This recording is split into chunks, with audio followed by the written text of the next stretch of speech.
राधे राधे दोस्तों, जय श्री कृष्ण। तो सभी भाई बहनों को मैं ये जानकारी देना चाहती हूँ। सभी भाई बहन प्रतिदिन ड्यूटी करते हैं, फिर भी उनको कोई ना कोई टेंशन रहती है। और देखिए, एक ये भी हमारी बहन है या फिर झूठी है, हम तो इसकी ये नहीं करते। कल का है, यानी 23 तारीख का, सॉरी परसों का है। तो देखिए, ये आगरा की खबर चल रही है और मैं आपको कई आदेश दिखाऊंगी, वो बहुत जरूरी है। तो वीडियो को पूरा देख लेना। जिन्होंने चैनल सब्सक्राइब नहीं किया, सब्सक्राइब कर लेना। आगरा मुख्यमंत्री योगी आदित्यनाथ भले ही बार बार अधिकारियों को चेतावनी दे रहे हो कि लापरवाही बरतने वाले अफसर या कर्मचारी को किसी भी कीमत पर बख्शा नहीं जाएगा, लेकिन जनपद आगरा की एतमादपुर तहसील अंतर्गत ग्राम पंचायत मुखवार के गांव गढ़ी टिकैत में मुख्यमंत्री के इन कड़े आदेशों को ठेंगा दिखाया जा रहा है। प्राथमिक विद्यालय गढ़ी टिकैत के प्रांगण में स्थित आंगनबाड़ी केंद्र पिछले लगभग 2 वर्षों से ताले पिछले 2 वर्षों से ताला नहीं खुला है उसका।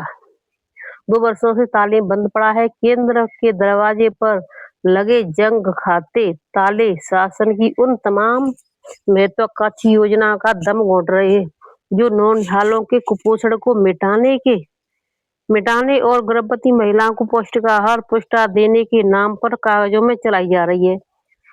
गांव के ग्रामीणों का आरोप है कि केंद्र बंद रहने से न तो बच्चों को पोषण मिल पा रहा है पोषाहार मिल पा रहा है और न ही गर्भवती एवं धात्री महिलाओं को राशन वितरण हो रहा है। नौनिहालों के भविष्य पर खुलेआम डाका डाला जा रहा है, लेकिन बाल विकास सेवा एवं पुष्टाहार विभाग से लेकर जिला प्रशासन तक इस ओर आंखें मूंदे बैठा है। स्थानीय लोगों का सवाल है। अब देखिए, एक और नई चीज कर दी है, उसका एक और नया मैं आपको बताऊंगी कि जब 2 साल से ताला नहीं खुला तो कार्यकर्ती और सहायिका मानदेय किस बात का उठा रही हैं। ये बिल्कुल सही है, लेकिन क्या ये सत्य है, इसकी भी पड़ताल हम बहुत जल्द करेंगे और आपको बताएंगे कि ये वाली बात सही है या गलत है। क्योंकि देखिए, एक किसी को किसी से कोई दुश्मनी होती है, उस का भी हो सकता है। अब ये कोई जो नई जानकारी कल आई है, उसका भी मैं आपको दिखाऊंगी। बीएसए का फरमान सच दिखाएं तो कैसे दिखाएं, यानी बीएसए का हर जिले में फरमान हो चुका है। बीएसए ने तो बाद में किया है, पहले शिक्षा विभाग से ये आदेश आ चुका था। एक तरफ जहां आंगनबाड़ी केंद्र पर तार लटका है, वहीं दूसरी ओर जिला बेसिक शिक्षा अधिकारी आगरा डॉक्टर राकेश सिंह का एक आदेश पत्र सामने आया है। पत्रांक संख्या ये है, देखो आप देख रहे हैं, दिनांक 30/7/2026 यानी जुलाई में निकला था, के माध्यम से बीएसए ने आदेश जारी किया है कि परिषदीय विद्यालय में बिना सक्षम अधिकारी की अनुमति के बाहरी व्यक्तियों, यूट्यूबर्स और सोशल मीडिया से जुड़े लोगों को की फोटोग्राफी और वीडियोग्राफी पूर्णतः वर्जित रहेगी। अब बड़ा सवाल यह उठता है कि आंगनबाड़ी केंद्र चूंकि प्राथमिक विद्यालय गढ़ी टिकैत के परिसर के अंदर ही बना है, ऐसे में अगर कोई नागरिक या मीडिया कर्मी बंद केंद्र और वहां व्याप्त अनियमितताओं का सच सामने लाने के लिए फोटो या वीडियो बनाना चाहे तो उस पर अनाधिकृत प्रवेश का आंकड़ा अड़ंगा अड़ंगा लगा दिया जाएगा। डीएम साहब और बीएसए साहब ध्यान दें, क्या विद्यालयों में बाहरी लोगों का प्रवेश रोक देने मात्र से धरातल की बदहाली और अधिकारियों कर्मचारियों की लापरवाही छिप जाएगी? जिम्मेदार कौन है? प्राथमिक विद्यालय परिसर में 2 साल से बंद पड़े आंगनबाड़ी केंद्र की सुध विद्यालय प्रशासन या संबंधित ब्लॉक विकास अधिकारी सीडीपीओ ने क्यों नहीं ली? कार्रवाई कब होगी? मुख्यमंत्री के जीरो टॉलरेंस के दावों के बावजूद गढ़ी टिकैत में ग्रामीणों और नौनिहालों का हक मारने वाले दोषी कर्मचारियों पर उच्च अधिकारी गाज कब गिराएंगे? तो ये बहनों देखिए, वहां की ये खबर, जहां पर पता नहीं पक्की खबर क्या है, उसको हम आपको आज शाम की नहीं तो कल सुबह की वीडियो में सच्चाई दिखाएंगे, पूरी वीडियो सहित। यानी सच ये हुआ है या फिर ऐसे ही किसी ने दुश्मनी के साथ कर दिया है। तो आज बहनों देखिए 25 तारीख है, तो आप सही बहनों देख ली, आज यानी ये सामुदायिक गतिविधि करनी है हैंड वॉश डे वाली। इसका पोषण अभियान के अंतर्गत वित्त पोषित यानी इसका पैसा मिलेगा। यानी 6 वर्ष तक के बच्चों भर के बच्चे 6 वर्ष तक के आयु के बच्चे, किशोर किशोरियां, महिलाएं, पुरुष एवं सामुदायिक स्तर पर प्रभागिता, यानी सभी को ये स्वच्छता वाला हैंड वॉश डे वाला बताना है। ये जो वीडियो अगर किसी भाई बहन ने लाइव वाली नहीं देखी है तो जा करके देख लेना। मैंने इसको वीडियो को पूरा लाइव डाल दिया है। इसमें आंगनबाड़ियों के बारे में पूछा गया है कि यानी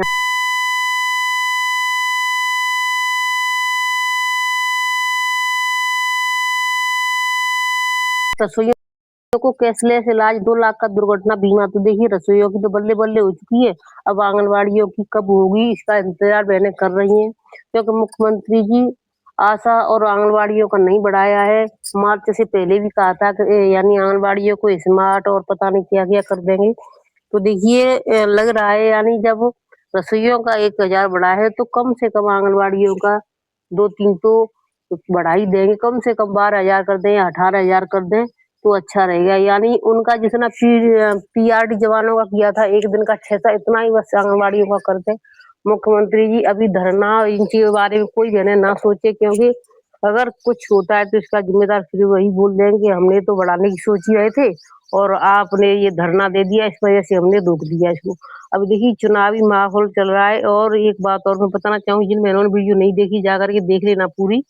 तो यानी देखिए जो आपके ब्रजेश पाठक जी दिखाई दे रहे हैं आपको यहाँ पर, इन्होंने कल कहा था और यानी उसी दिन वीडियो में कहा था कि यानी कि हम आपको पैसा बढ़ा रहे हैं, आपके लिए इतनी सुविधा कर रहे हैं, कैशलेस दे रहे हैं और ये दे रहे वो दे रहे, तो आपका भी हक बनता है कि आप हमें ही वोट दें। और पता नहीं क्या क्या कहा वोट के बारे में, देखो आप, और ऐसा कहा जैसे हमें ही देना या जबरदस्ती के हिसाब से कई बार कहा था आप पक्का कर दो, आप ये कर दो, आप वो कर दो। देखिए एक ये भी इनकी चाल चल रही है। मुख्यमंत्री योगी आदित्यनाथ ने रक्षाबंधन से पहले 3,54,000 रसोइयों को रविवार को 4 बड़े उपहार दिए। इनमें लगभग 93% महिलाएं हैं। लखनऊ से इंदिरा गांधी प्रतिष्ठान में मुख्यमंत्री ने इसकी घोषणा की। उन्होंने कहा कि रसोइयों को अब 2 के बजाय 3,000 मानदेय मिलेगा। दुर्घटना की स्थिति में रसोइयों और उनके परिवार को भारतीय स्टेट बैंक के माध्यम से 2 लाख रुपए की सहायता और प्रति वर्ष 5 लाख रुपए तक एक मुश्त कैशलेस की सुविधा मिलेगी। तो ये देखिए यानी आशा के बोधों के लिए कर दिया है रसोइयों के लिए। और यानी जो अभी इनको साड़ी के लिए 500 रुपए मिलते थे, इसको बढ़ा करके 1,000 कर दिया गया है। प्रधान के लिए मिलने वाली राशि 2 गुनी यानी 500 रुपए से बढ़ाकर 1,000 रुपए कर दी गई है। मुख्यमंत्री ने कहा कि 9 साल पहले रसोइयों का मानदेय 1,000 रुपए था, वह भी कभी मिलता था तो कभी नहीं मिलता था। गरीबों के हक पर डकैती डालने वाले सपाइयों और कांग्रेसियों की लूट को रोकने के लिए पीएम मोदी ने 55 करोड़ लोगों के जनधन अकाउंट खुलवाए। अब डीबीटी के माध्यम से सीधे खाते में राशि जाती है। रसोइयों के लिए अब तक सामाजिक सुरक्षा गारंटी नहीं थी। कोई घटना, दुर्घटना, आपदा, पूर्ण दिव्यांग या मृत्यु होने पर परिवार असहाय हो जाता था। वैसे शिक्षा परिषद ने भारतीय स्टेट बैंक से बातचीत कर तय कराया कि अकाउंट एसबीआई में खुलेगा, जिससे रसोइयों का पूरा मानदेय जाएगा। यदि कोई अप्रिय स्थिति हुई तो बैंक तत्काल 2 लाख रुपए की उपलब्ध कराएगा। अब भाजपा के डबल इंजन पर विश्वास कीजिए, सरकार सभी समस्याओं का समाधान करेगी। हम 12 बजे सोकर नहीं उठते, 18 घंटे काम करते। योगी ने कहा हम लोग 18 घंटे काम करते हैं, एक योजना और विभागों के कार्यों को आगे बढ़ाने में योगदान देते हैं, तब परिणाम आते हैं। कोई 12 बजे सोकर उठता, 2 बजे तैयार होता, 5 बजे जिम जाता, 7 बजे महफिल जमा लेता तो काम कब करता। यानी दूसरे यानी विपक्ष की पार्टियों के लिए ये सब बोला गया है। समाज जीवन के लिए सरकार कार्यरत। मुख्यमंत्री ने कहा कि रसोइया माताएं, बहनें, आंगनबाड़ी व आशा वर्कर, गांव के चौकीदार, होमगार्ड, पीआरडी जवान, ये सब प्रदेश को बढ़ाने में योगदान दे रहे हैं। सरकार इनके सम्मानजनक जीवन और इनके मानदेय में वृद्धि के लिए कार्यरत है। रसोई में किसी बाहरी को न घुसने दें, सीएम के आदेश है। मुख्यमंत्री योगी आदित्यनाथ ने रसोइयों को सचेत करते हुए कहा कि रसोई बनाते समय किचन में बाहरी व्यक्ति का प्रवेश नहीं होना चाहिए। दुश्मन ऐसा काम न कर पाए जिससे आप संदेह के घेरे में आ जाएं। तो देखिए मुख्यमंत्री जी ने ये साफ कर दिया है। 1.5 लाख बच्चे वैश्य शिक्षा परिषद के विद्यालयों में 18 आवासीय विद्यालय बनाए गए हैं। रसोई में किसी को न घुसने दें। इसमें पूरी जानकारी देखिए। मुख्यमंत्री योगी आदित्यनाथ ने रसोइयों को सचेत करते हुए कहा कि इससे लापरवाही नहीं होनी चाहिए, फूड पॉइजनिंग की भी नहीं होना चाहिए। दुश्मन ऐसा काम न कर पाए जिसे आप संदेह के घेरे में आए। छिपकली व कीड़ा खाने में न गिरे, यह जीवन के साथ खिलवाड़ होगा। रसोई बनाते समय किचन में बाहरी व्यक्ति का प्रवेश नहीं होना चाहिए। पीएम पोषण मिशन के तहत 6 दिन के मेनू में मिलेट्स, स्थानीय व्यंजन, मौसमी फल भी शामिल हैं। मुख्यमंत्री रविवार को वैश्य शिक्षा स्कूलों के रसोइयों को कैशलेस उपचार व 2 लाख का दुर्घटना बीमा देने की घोषणा के बाद उन्हें संबोधित कर रहे थे। मुख्यमंत्री ने कहा कि वैश्य शिक्षा परिषद के 1.42 लाख विद्यालयों में 1.5 करोड़ बच्चे अध्ययन है। बच्चों को अलग-अलग दिन अलग-अलग प्रकार का आहार देना है। विद्यालय में रसोई साफ-सुथरी रहे। बच्चों के समय पर स्वच्छता के साथ साप्ताहिक मेनू के अनुसार पौष्टिक आहार उपलब्ध कराएं। इससे आपका सम्मान बढ़ेगा। मुख्यमंत्री जी ने कहा कि रसोई केवल बच्चे का पेट भरने वाला भोजन नहीं, बल्कि बचपन को स्वस्थ और समर्थ बनाने वाला अभियान भी है। आप देश के बचपन को स्वस्थ बनाते हैं, लेकिन आपके स्वास्थ्य की चिंता नहीं होती थी। पीएम मोदी ने आपको धुएं से मुक्ति दिलाई। प्रदेश सरकार ने भी सुनिश्चित किया कि रसोई या उसके परिवार का कोई व्यक्ति अस्वस्थ होता है तो वह सरकारी अस्पताल समेत किसी भी इम्पैनल्ड अस्पताल में इलाज करा सकता है। यानी कोई भी प्राइवेट में भी इलाज करा सकता है। वो यानी 5 लाख वाला इनको मिला है। स्कूलों में रसोइयों को 2 लाख दुर्घटना बीमा। सामान्य सुरक्षा दिए जाने के लिए समझौता पत्र MOU हस्ताक्षर किया गया। इसके तहत रसोइयों को 2 लाख रुपए का दुर्घटना बीमा होगा। अपर मुख्य सचिव पार्थसारथी सेन शर्मा तथा SBI के मुख्य प्रबंधक दीपेश राज ने समझौता पत्र पर हस्ताक्षर किए। इस दौरान पीएम पोषण योजना की उपलब्धियों से संबंधित लघु फिल्म प्रदर्शित की गई। मुख्यमंत्री ने 11 रसोइयों को कैशलेस चिकित्सा कार्ड, चेक व परिधान किट तथा बढ़े हुए मानदेय का चेक भेंट किया।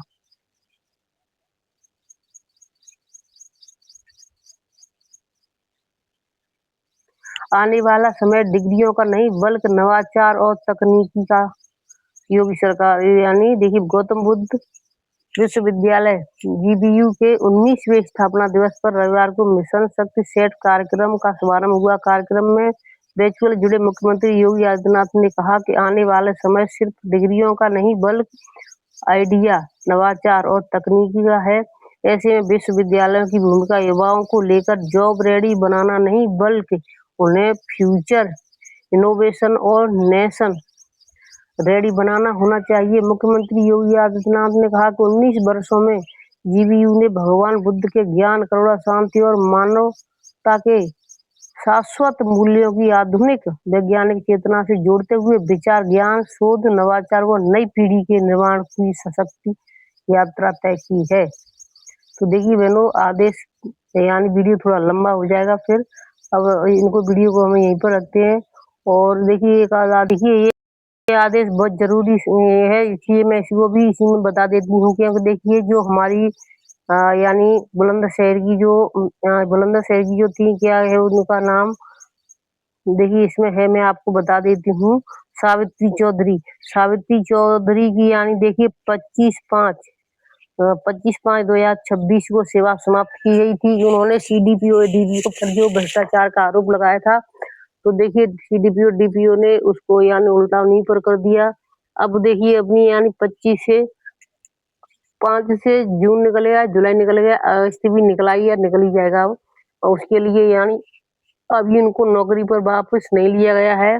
तो सभी बहनों ने कहा है कि अगर इनको नौकरी पर नहीं लिया जाता है, 29 वर्षों से यानी ये काम कर रही है। विषय बुलंदशहर की DPO श्रीमती पूनम तिवारी के विरुद्ध भ्रष्टाचार एवं कथित अवैध वसूली के आरोप की निष्पक्ष जांच तथा श्रीमती सावित्री चौधरी जो 29 वर्षों से पूर्ण निष्ठा से अपने कार्य का निर्वहन कर रही थी, उनके विरुद्ध की गई कार्रवाई वापस लेकर न्याय दिलाए जाने के संबंध में है। आंगनबाड़ी संयुक्त मोर्चा उत्तर प्रदेश की ओर से जनपद बुलंदशहर की जिला कार्यक्रम अधिकारी डीपीओ श्रीमती पूनम तिवारी के विरुद्ध भ्रष्टाचार एवं कथित अवैध वसूली के संबंध वायरल वीडियो सहित उपलब्ध साक्ष्यों की ओर आपका ध्यान आकृष्ट कराना चाहते हैं। उक्त प्रकरण की निष्पक्ष उच्च स्तरीय जांच कराया जाना आवश्यक है। हमारी मांग है कि उपलब्ध वीडियो एवं अन्य साक्ष्यों की स्वतंत्र जांच कराई जाए तथा आरोप सही पाए जाने पर संबंधित अधिकारियों के विरुद्ध नियमानुसार कार्रवाई की जाए। जांच की निष्पक्षता के लिए आवश्यक अनुसार उन्हें जांच प्रक्रिया से अलग रखने पर भी विचार किया जाए। यानी जब जांच हो तो पूनम जो डीपीओ है उनको जांच से अलग रख दिया जाए, रखा जाए, क्योंकि अगर वो साथ साथ रहेंगी तो वो कुछ भी साथ ही भ्रष्टाचार एवं कथित अवैध वसूली के विरुद्ध आवाज उठाने वाली आंगनबाड़ी कार्यकर्ती की कुछ ही सेवा समाप्त कर दी गई। कुछ की यानी कुछ बहनों की सेवा समाप्त देखिए वो है और बाकी और भी बहनें होंगी। तो देखिए अब ये भी हो गया है कि यानी अगर आवाज उठाते हैं तो उनकी सेवा समाप्त करने के आदेश डीपीओ और यानी कि आपके डीएम को है। तो इस बात का सभी बहनें विशेष ध्यान रखें। समाप्त कर दी गई और कुछ पर कार्रवाई की जा रही है। यानी कुछ पर कार्रवाई जारी है, यानी कुछ और भी बहनें हैं जिन पर अभी कार्रवाई जारी है। कथन की और यानी कुछ के खिलाफ एफआईआर भी होगी। बहनों इस बात का ध्यान रखें। सभी बहनों से मैं कहना चाहती हूँ संगठन की पदाधिकारी श्रीमती सावित्री चौधरी के विरुद्ध 25/5/2026 को की गई सेवा समाप्ति की कार्रवाई की निष्पक्ष समीक्षा कर जो वापस लिया जाए उसे वापस लिया जाए, क्योंकि सावित्री चौधरी पर लगाए गए सारे एलिगेशन निराधार है। उन्होंने कोई गबन नहीं किया है, इसलिए तुरंत उन्हें मानदेय सहित सेवा में बहाल किया जाए। हमारा स्पष्ट मत है कि भ्रष्टाचार के विरुद्ध आवाज उठाने वाले कर्मचारी अथवा संगठन पदाधिकारियों के साथ किसी प्रकार की प्रतिकूल कार्रवाई नहीं होनी चाहिए और सभी शिकायतों की निष्पक्ष जांच सुनिश्चित की जानी चाहिए। यदि श्रीमती सावित्री चौधरी की सेवा बहाल नहीं की जाती तथा उपलब्ध यहाँ साक्ष्यों के आधार पर डीपीओ के विरुद्ध निष्पक्ष जांच एवं नियमानुसार कार्रवाई नहीं की जाती है तो दिनांक 1 सितंबर यानी देखिए 1 सितंबर के लिए इन्होंने बोल दिया है। 1 सितंबर 2026 को पूरे उत्तर प्रदेश की आंगनबाड़ी कार्यकर्तियां बुलंदशहर पहुंचकर शांतिपूर्ण एवं लोकतांत्रिक तरीके से धरना प्रदर्शन करेंगी, क्योंकि 3 महीने होने जा रहे हैं सावित्री चौधरी को आश्वासन पर आश्वासन मिलते हैं। यानी आज 3 महीने पूरे हो चुके हैं। 25/5 से 25/6, 7 और 8 तो 3 महीने निकल चुके हैं। ना इनको कोई मानदेय मिल रहा है, ना इनको कोई कार्य करना पड़ रहा है, ना इनको कोई राशन बच्चों का मिल रहा है। हमारा आंदोलन न्याय पारदर्शिता निष्पक्ष जांच एवं आंगनबाड़ी कार्यकर्ताओं के अधिकारों के लिए हुआ। तो मैं सभी बहनों से कहना चाहती हूँ अगर ये इसी महीने में हो जाए तो ठीक है, और नहीं तो फिर 1 तारीख को भी धरना ना करें, 1 महीने और देख लो इंतजार, क्योंकि देखिए अभी तो पैसा बढ़ने जा रहा है। मुख्यमंत्री जी अगर देखिए आपने धरना प्रदर्शन कर दिया तो डीपीओ फिर से वहां पर लिख करके दे देंगे और कुछ बहनों की फिर से सेवा समाप्त कर दी जाएगी और हो सकता है वो मानदेय भी बढ़वाने में अपना हस्तक्षेप करें और मानदेय भी न बढ़ने दें। तो आपको 1 महीने का बहनों इंतजार और कर लेना, वीडियो को लाइक शेयर कर देना, चैनल सब्सक्राइब कर लेना। फिर मिलते हैं आपसे नई अपडेट के साथ, तब तक के लिए धन्यवाद। अब मैं आप साफ कहना चाहती हूँ, देखिए जो भ्रष्टाचार कर रहा है उसको तो आप नहीं रोक पा रहे हैं, लेकिन अपने लिए नई मुसीबत खड़ी अवश्य कर रही है। क्योंकि देखिए चाहे कितना अधिकारी उनकी पावर ऊंची होती है, आप 1000 खर्च करोगे, 10,000 खर्च करोगे, वो भी आपको अपने घर से करना पड़ेगा। लेकिन अधिकारियों के पास पैसे की कोई कमी नहीं होती है। पता है आपको कैसे लूटते हैं, कहाँ से लूटते हैं। तो उन्हें तो पानी की तरह बहाना आता है और आपके विरुद्ध नए नए हथकंडे, यानी कभी इस जांच को बिठाएंगे, कभी उस जांच को बिठाएंगे और वो कुछ भी यानी कि कह सकते हैं।